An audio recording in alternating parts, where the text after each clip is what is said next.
আগে নিজে ভালো হও, বুঝছো? তোরা যেখানকার জিনিস মানে সেখানেই যেতে হবে। আচ্ছা ঠিক আছে, আমার যেখানকার জিনিস সেখানে রেখে আসো, চলো। আর তোদের মতো মেয়ে সংসার করবে কি? আবার কি? তোদের মতো মেয়ে চাইলে কখনো সংসার করতে পারবে না, তোরা কোনোদিন সংসার করতে পারবি না।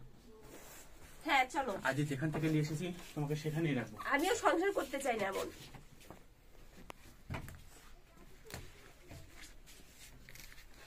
সাথে দেখেছে যা বসেন। তারপর কি রুল? তাড়াতাড়ি তাড়াতাড়ি ধাম ধাম করে ভিডিও এক কথা দিবি, এক 10 মিনিটে 15টা ভিডিও এইসব করা লাগবে। কি আলমগীরের কথা বলবেন তো? কথা বলবো ওইখানে যে ব্যাগের সাথে আমার গোলাপি। আমি হচ্ছে বোকা দেবর, হাবা বাবা না, এখন হাবা বাবা দেওয়ারটা খাবি।